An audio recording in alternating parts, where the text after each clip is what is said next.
So good evening, everyone. So I'm back again tonight, and I wanted to share with you some tips on overcoming arthritis. I've had a lot of people that have seen my introductory video where I talk about overcoming lupus, and in tonight's feature I wanted to give some very practical tips for what a person can do, especially when they're first diagnosed with one of these inflammatory arthritis. Could be rheumatoid arthritis, could be lupus, could be Sjogren's, could be any number of inflammatory diseases, because a lot of times there's a delay between getting the diagnosis and getting in to see the rheumatologist. And during that initial time especially, sometimes it can be a nice window of opportunity to try something a little bit different as far as food goes, in order to be able to calm down and to quiet those symptoms. So recently I had a chance to talk to my own rheumatologist, and it's always fun to see her.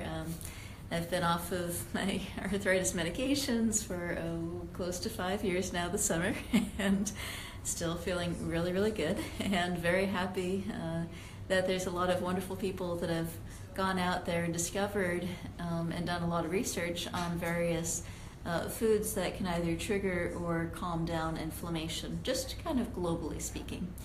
And one of the things that she says every year is, I love what you're doing, keep doing it. And when I tell her a little bit about what I'm doing, she has a thought that basically it would be for a very small subset of people that would want to even attempt to use food as part of their program, which may be true.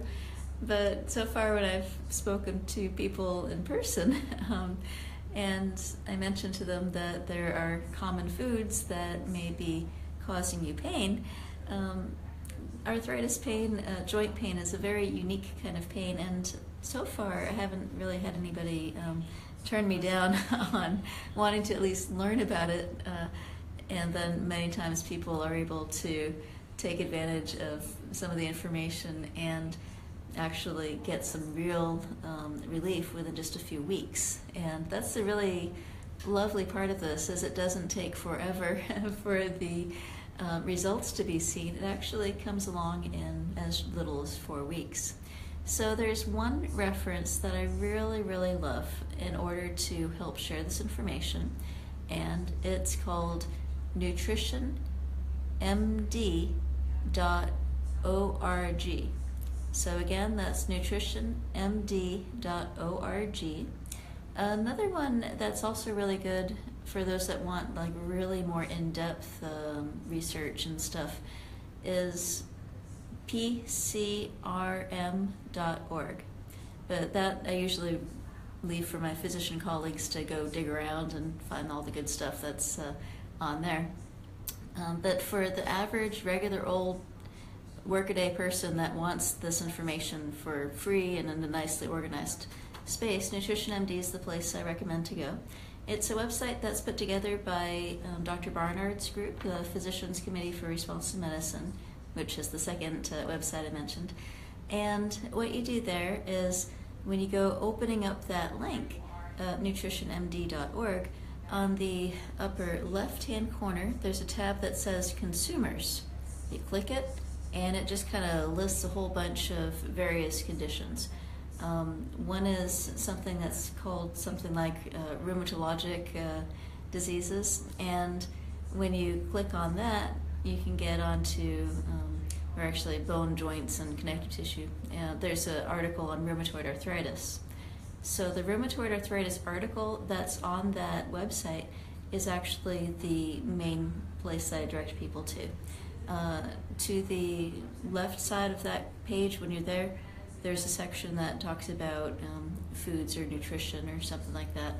And if you click on that, you will see a very nice little article that describes exactly this elimination diet that I'm going to tell you a little bit more details about. So this particular elimination diet I've found to be very helpful.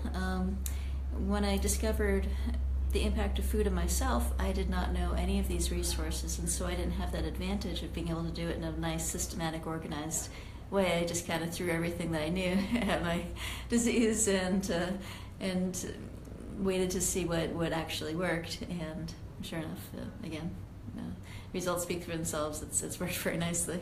But in clinic, it's a lot more fast and easy to give people direction to exactly which resource it is to actually systematically do an elimination diet. So the idea is that when you eat food, some people are sensitized to certain foods, and when they go into the body, some foods in some people trigger that inflammation response.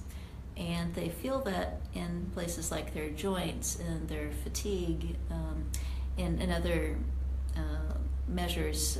I had a patient with multiple sclerosis that was having inflammation in the brain, and in the beginning he could tell basically the level of blurriness of vision was a marker because there was some inflammation back on that optic nerve. So it seems to be a pretty universal diet pattern. So again, this is optimally done kind of in the beginning, but it can be done at any time. And it's not necessarily that everybody's going to get off of the medications, because in addition to food, there's lots of other things that can trigger arthritis, like stress and lack of sleep and exposure to certain chemicals and on and on and on. So not everybody's body responds exactly the same, but that doesn't mean that those who are interested can't learn about and try this sort of thing. So anyway, my response to my rheumatological colleague is that if you share with somebody that there's ways in which they can easily eliminate the pain and the fatigue and all that kind of stuff, there's actually more than expected number of people that are actually interested in hearing about it. So let me share with you this list from that website.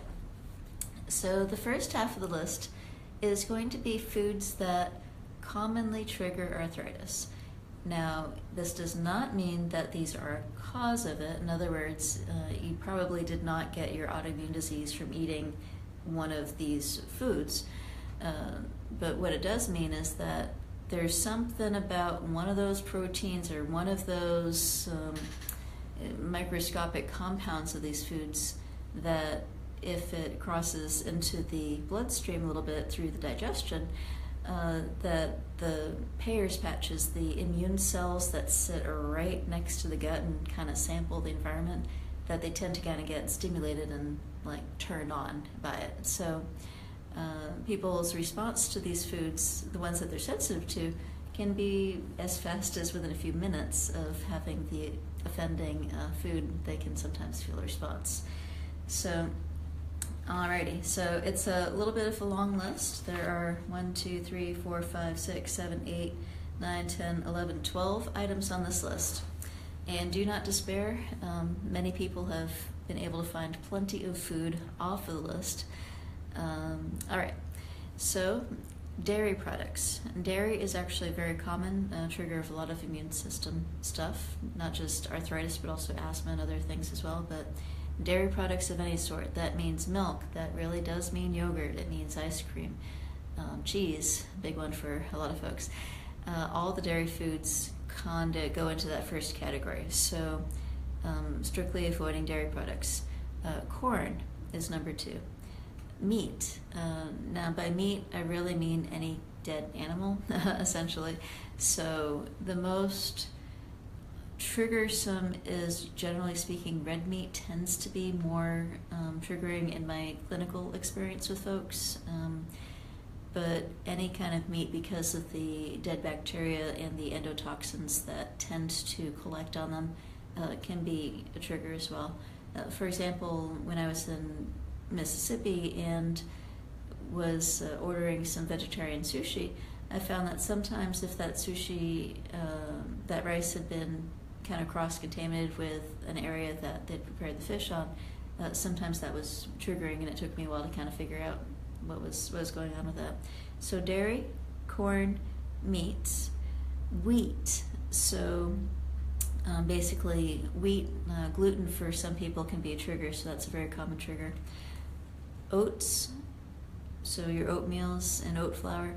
Rye, so commonly found in rye bread. Eggs. Eggs, they do a lot of different things to the body, and for some people, triggering arthritis is one of them. Citrus fruits. So that surprised me, but oranges and lemons and limes and other citrus fruits, the ones with that thick peel, that has that unmistakable citrus component. And then some of the nightshade vegetables, such as potatoes and tomatoes. Now, by the potatoes, I mean the regular white potatoes or the purple potatoes. Well, really the white potatoes. The purple potatoes may have some anti-inflammation properties to them, so they might not be as triggering, but just for the sake of Elimination Diet, I'd say all regular potatoes. Tomatoes, so that would be cherry tomatoes, regular tomatoes, and such. Nuts. Nuts tend to be one of the more allergenic foods that is out there, so people know that peanut allergies, for example, are very common allergies, and nuts, generally speaking, tend to be triggering to many people. Again, if your system's not triggered, an extremely healthy food. Nuts are wonderful, love them. And then finally, coffee. So again, not everybody's triggered by these things. I can have probably, I'd say 80% of the stuff that's on the list, I have no problems whatsoever. And then, so that's kind of the elimination part. So the list of things that are the most common triggers to avoid. So when I say avoid, I really mean avoid even in small amounts, because sometimes people might cook with butter or something and not really think about it, and then later on be in pain and think, oh, this elimination diet didn't work. Well, if you don't fully get rid of something, it's not really an elimination diet. I found that even small amounts of things, when the body is inflamed, especially in the beginning of having an autoimmune condition, the body tends to be very inflamed. So the idea is you've got this kind of a raging fire going on in the immune system, and these are just the most common kind of sticks or kindling or fuel for that fire. Now, the idea is complete elimination of everything that's on that list for not 1, not 2, not 3, but 4 weeks. Most people that are having a reaction to any of these foods will feel significant relief within 4 weeks. And I did have a patient with a different kind of skin condition. I think it might have been psoriatic arthritis, but basically they said they felt 80% better in about 6 weeks. And so there obviously can be some individual variation. I had another gentleman that had ankylosing spondylitis, or inflammation kind of in the spine by the tailbone, and he told me that within a week and a half or so he felt significantly better. So again, there's a common thread amongst a lot of these immune systems, and the idea that some of these foods, when they're processed and absorbed by the body, can accidentally be triggering the symptoms, is one that has saved a lot of people a lot of pain once they figured out for themselves which ones were personally triggering. So what do you eat instead of those 4 foods? The things that you can eat instead include brown rice. So these are the good foods. So set aside the bad foods for just a second. So-called bad, just by the way they might interact in the body. And going over to the foods to have in abundance during this month. Brown rice, cooked and dried fruits, for example, cherries, cranberries, pears, prunes, literally anything that you like. Of the cooked and dried fruits, I highly recommend cherries as one of my favorites as far as calming the inflammation down, because the bright red acanthocyanins that are in the cherries are very, very good for the body, and they have a property that's similar to Motrin in how they fight inflammation as well. Cooked green, yellow, and orange vegetables. Some examples of just those vegetables might be artichokes, asparagus, broccoli, chard, collards, lettuce, tapioca, taro, sweet potatoes. One of my patients that went through this ate a lot of sweet potatoes, he told me. Another one of my favorites specifically to have in abundance is beets, because the beets actually, especially the dark red ones, the beets actually have, can't pronounce this, but it's like beaxanthins. There's basically components of those beets that also, like the acanthocyans in the cherries, that work to calm down that immune system on a very active measure. Can be done in beets or beet juice, especially if the beet juice is relatively fresh. There's a brand, I think it's called Biota, that I found to be helpful sometimes during a flare. So mushrooms are also especially helpful for settling the immune system, and specifically, I mean, white button mushrooms or portobello mushrooms. There are other kinds of mushrooms out there. There's hundreds of varieties of things out there, and certain mushrooms may actually raise the immune system, triggering a little bit, and other ones will tend to calm down the inflammation. So of the mushrooms, I know the white button and the portobello tend to have more of a calming effect, definitely.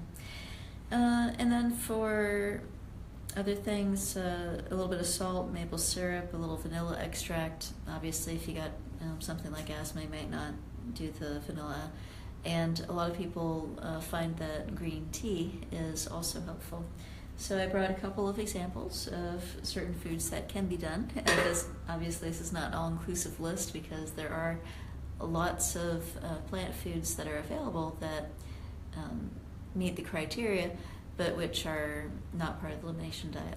And if you really want a more in-depth look at this Elimination Diet that Dr. Barnard so beautifully, elegantly outlined on his nutritionmd.org website, I highly recommend his book, Foods That Fight Pain. It is a penny, usually, a penny on Amazon. So for literally a penny plus whatever shipping and handling, if any, you can have the whole Elimination Diet, and obviously it's for free on his .org website. But if you want a little bit more explanation about it, his book is a great resource. So here I have some, for example, some cooked kale, really good stuff, and that's good for a lot of health stuff anyway. And then a couple of assortments of berries. Berries are also excellent for their anti-pain and inflammation properties to them. So a little example of some blueberries there. And I also have some strawberries handy. These are just things I ran around the kitchen and grabbed right before coming over, just to give a quick demonstration. I guess it makes a lot of noise to try to open up, so I'll just show. Courtesy the local grocery store, of course. And a couple other things that I recommend. Ginger is a wonderful thing. You can see our ginger is empty because we use it a lot. But I would recommend 1/8 of a teaspoon ginger mixed in with something. So mixed in a berry smoothie, for example. Mixed in with cocoa, mixed in with, not coffee because it's on the Elimination Diet, but basically mixed in with something as well. Chai, yes, I actually have it myself, 1/8 teaspoon in my morning chai every day. But so anyway, ginger is very, very good. And by the way, chai is made with plant milk and not with dairy milk, because otherwise it would trigger the arthritis. And then there was a nice study on the anti-inflammation effects of this bright golden fluorescent yellow spice called turmeric. My main thing with turmeric, I'll always warn you guys, this stuff stains. It is bright fluorescent yellow, so just be mindful that if you're careless with it, you could have yellow shirts and stuff. So one way to get around that is just to wear yellow all the time, and you never have to worry about spilling it. No, sorry, just being silly. But basically, there was a nice study that showed a 1/4 teaspoon of this turmeric 3 times a day in lupus was actually found to be as effective as one of the leading lupus medications as well. So just a lovely way to complement whatever else that you're doing for your care for your inflammation. So as always, the main things with these little talks, again, is to be a supplement, something that you can do to enhance your dialogue with your primary care physicians. and not as a, obviously not as a whole story kind of stuff. Oh, and I almost forgot, there was flax seeds as well. I highly recommend at least 1 or 2 tablespoons freshly ground. You get much more oomph for your seed when it's freshly ground, of flax seeds at least once a day as well. Really good for omega-3 fatty acids, which is really good for the immune system. Other things that can be really good is basically getting plenty of sleep and doing other things to take care of yourself. So pacing, in other words, don't accomplish a huge project all at once, but try to break it down into parts and rest a little bit in between. Learning what your limitations as far as that go maybe, so that when you start to feel tired or when you start to feel that arthritis coming up, that you are able to just identify those symptoms early and take a break or something in order to rest and allow that recovery. So sometimes just plain old rest can be hugely beneficial in order to help with resetting the body and helping as well. So highly recommend, if you don't currently have any kind of meditation practice or anything, one of these days I'll plan to record a little meditation for you guys, just as an example, so you can have something to play around with if you like. And I do have the joints and glands exercises that I put on there a while ago, and that's something I actually found to be very helpful as well. If for no other reason, then it's like basically systematically working through all the joints, and you just kind of go head to toe and just kind of do a little bit of movement, and it kind of works out some of that stress and some of that tension, and it enhances your own body awareness, so that as you're going through the day, sometimes if encountering a stressful situation, sometimes you might feel that in your joints prior to consciously even realizing, oh wait, I'm going into, I don't know, some sort of stressful situation or something. And oh yeah, there's you might have seen the weather. There's a storm system coming in, so a lot of my fellow arthritis sufferers, I commiserate with you as well with the weather, because there are some triggers that sometimes just kind of knock your socks off a little bit, just because as that low pressure rolls in, it just does something to the joints and causes that fluid to expand onto that as well. I found that as I've learned more and more about triggers for myself, as well as kind of some of these universal common triggers, that the more that I've been able to maximize my food as far as that way of caring for myself and caring for the arthritis, that less and less I get triggered by external events like the weather. Can't say it's 100% all the time, because, hey, I'm human, I'm not like absolutely perfect at all this stuff either, but it just gives a wonderful locus of control back to the individual as well. My professor in residency, when I first got this diagnosis, really gave me a key piece of advice, which was basically to try to figure out how what I was doing might be contributing to the symptoms. And in the beginning, I thought he was crazy. I thought, my God, this is something that just happened to me. I don't know how to control it. Obviously, I've learned a lot in the years since I had my first part of the diagnosis. And so I really hope that this has been very helpful for you, and if nothing else, give you some food for thought, so to say, and can trigger some discussions. I found pretty universally that almost everybody with a true inflammatory arthritis that plays around with that elimination list, and basically I call it the fire blanket, the stuff that you're putting on to very specifically help that immune system quiet itself down, gets some degree of improvement. And it's only 4 weeks long, so you can do anything for like 4 weeks, right? And the key part of it is, once you've got that fire blanket down, once you've got that immune system settled down, once it's had a few weeks to kind of catch or kick in to really settle everything down. Then, one at a time, you take those foods that you particularly think that you might want to have back in your diet. Like if you don't drink coffee, obviously don't add coffee back, no reason to to do anything like that. But the idea is that when you have completely settled the immune system down and gotten it about as good as you're going to get it through this technique, then one at a time, you just throw back a bunch of, coffee or dairy or something. I really don't recommend meat and dairy, but that's for other reasons. And you can learn more about that and some of the other presentations as well.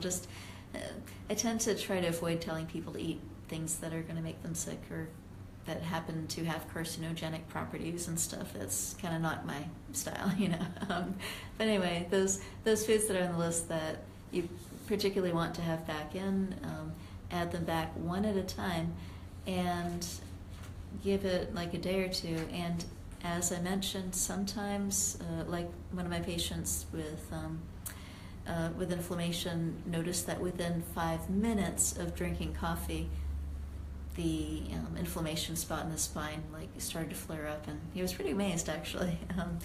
And it does work quite fast. When the body is sensitive, sometimes it is, you can tell. You throw a little kindling back in that fire and it goes poof, and it can take a few days to calm it down again. Obviously, there's lots of medications that can be used. Your rheumatologist will go over all the details in abundance. I promise you that. And some of the other things like Motrin or Mobic and Tylenol, some of those can be gotten over the counter. Just please be careful if you're using those, because it can be very, very tempting and relatively easy to accidentally overdose on things like Tylenol and Motrin, especially when you are in pain and nothing seems to be helping it. I can tell you it's tempting. If you're getting heartburn, stop the Motrin, stop the NSAIDs, naproxen, that sort of thing. Oh yeah, and that does remind me, there is also another thing that can be done to help with the joint pain too. Some of the joint pain is when you're basically got gravity on the body, and so particularly sore might be things like the knees or the ankles or the toes, just because there's pressure on those things. And so sometimes during an acute flare, you can find some relief by simply resting in a tub of water. Things like Epsom salts and stuff like that. If you check out my fibromyalgia presentation, I go over a little of these other pain tips in a little more detail. Arthritis pain for inflammation, sometimes it can be worsened with hot water, sometimes it can be relieved by hot water. You kind of got to take it to yourself personally. So sometimes a cooler bath or some way in which you are able to get yourself to float to take the pressure off the joints. Sometimes one or the other might be helpful. Obviously not an ice bath or something like that, unless it's like for a body part, like putting your hand in ice or something. Just common sense with being safe and taking care of yourself as well. So anyway, the most common wonderful thing about learning to watch and to learn what triggers your arthritis is it becomes very, very personal. Gives you a real sense of control that you can actually do something about this. And at the same time, another side effect is that you usually, again, not always, caveat, usually can reduce the need for stronger medications such as the steroids and some of these other medications that are available, and they can be very, very useful, especially a lot of these diseases can damage things like the brain, or can damage the joints, or can damage the heart and other things. So whichever way that you're able to reduce the inflammation will help, generally speaking, to reduce the damages and things like that are very real things to watch out for over time. And so that's another reason why, as always, I recommend that you talk to your own primary care physician and your own rheumatologist and the people who know you, who know your history, who know your blood work, who can keep an eye on things like blood work. along with you, and I wish you luck in your journey. So I hope you've enjoyed these practical tips for overcoming inflammatory arthritis. And again, any of these can be done at any stage, regardless of whether you're on medications or not, if desired. And the website reference that is awesome is nutritionmd.org, specifically for this. And additional tips can be found at my other favorite doctors, Dr. Greger, nutritionfacts.org as well. So good luck to you, and I hope you wish you the best. All right. Thank you all for watching. Thanks, UDT. Thank you, Philip. Bye-bye.